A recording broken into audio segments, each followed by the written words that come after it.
What's going on, Junkie Nation? Gorgeous George and Goes are back. We got Taylor Guardado, who's headlining PFL 2021, number 10, the championships. She will be facing Kayla Harrison on Wednesday, October 27th. And of course, ESPN Plus gets you started.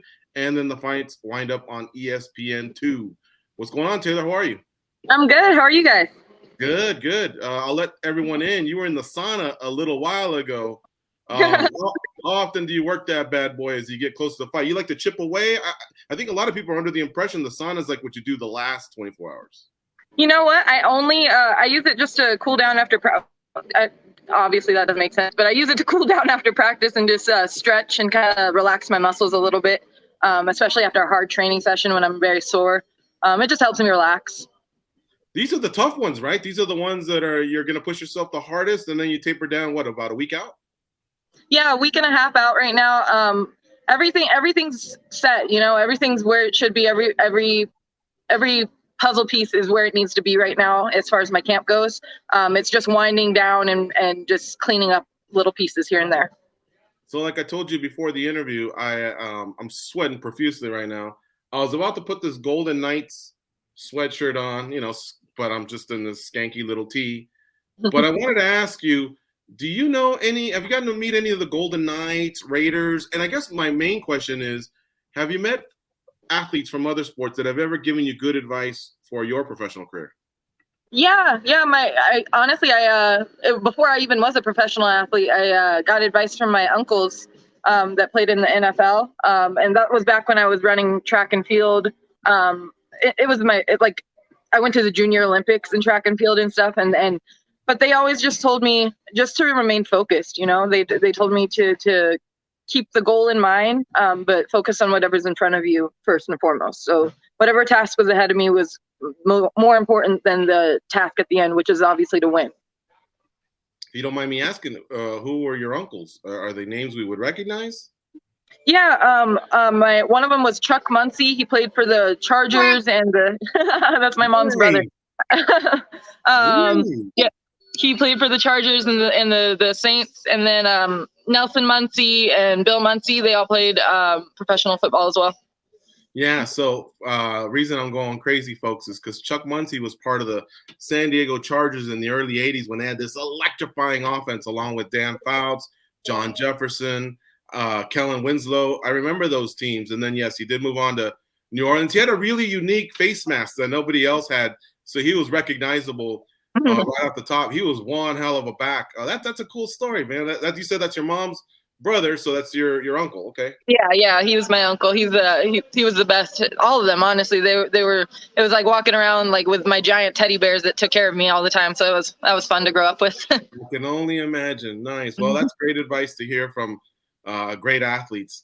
All right, very cool. All right, so listen, who are going to be your coaches on the 27th? Sometimes between Bellator and UFC, I know the extreme, the guys, they get stretched thin. So who's going to battle with you on Wednesday? I'm lucky. All of my coaches get to go with me.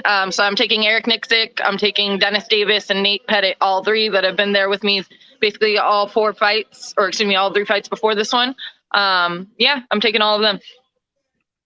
So Taylor, training for this fight in particular, I know there's a lot of stress to try and get to this point. And some fighters say, training's a little scary. You don't want to get hurt and all that. But now that you're here, how different has training for this fight been as compared to what you've done to this point? It hasn't necessarily been different. It's been harder. And we've been focused on a lot of tendencies that Kayla has each fight, because she does tend to repeat herself in each fight with certain things that she does. So we've been focusing on what to do and how to capitalize off of those. But as far as like the intensity of the training camp goes, it's our fourth one this year. So my cardio is already there. It's just been cleaning up things that we need to for each opponent. There's been a lot of champions at Extreme Couture, currently and former. And I think you've probably met just about all of them, at some point. Have any of them pulled you aside and just had a little talk? Is it motivational just even seeing them and seeing their story throughout the progression of it? Yeah. Before my last fight, I was extremely nervous just because I had so much on my plate And I remember I was sitting in the cage with Francis Ngannou, and he gave me like a little advice, and he was like, I know you're scared. He's like, but you know what? So is that other girl. You know, you don't know what she's going through too. He's like, so when it comes down to it, you just have to focus on you and being better. He's like, because she could be going through just as many things as you and be like going through a lot in her head as well. He's like, so you got to just focus on what you can control.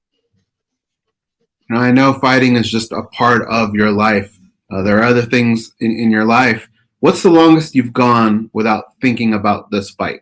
What's been the best distraction? My kid, honestly, just being around him. He he's so crazy and active and smart and funny, and it's impossible to focus on just fighting when I'm with him because he's just so intense and hilarious all the time. So anytime I'm with my son and my husband, I'm distracted. I'm good.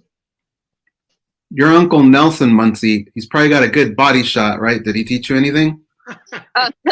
No, I know, but they all passed away, unfortunately. But no, they didn't really show me anything about fighting. I'm pretty sure had I been fighting when my uncle Nelson was like very like around, you know, he would have probably asked me not to fight, just knowing him.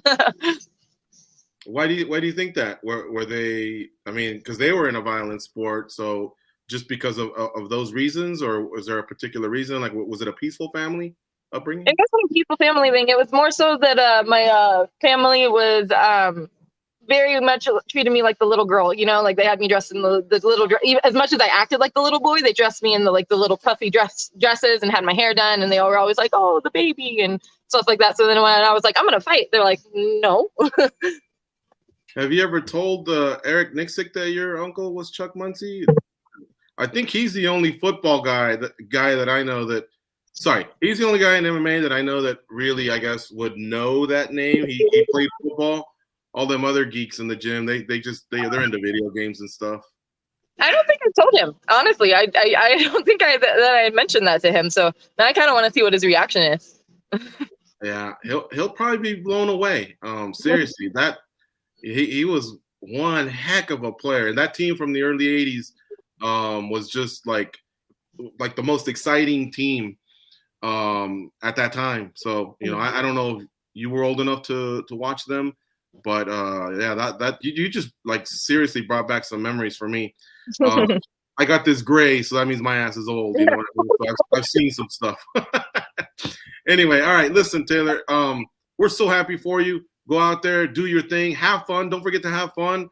You're in the finals here of PFL for the lightweight title, and I'm sure you've already put in some hard work. So now just go show it off, and best of luck on October 27th. We'll be watching. Thank you guys so much. I appreciate you for having me on as well. All right. We'll see you. Bye-bye. Bye.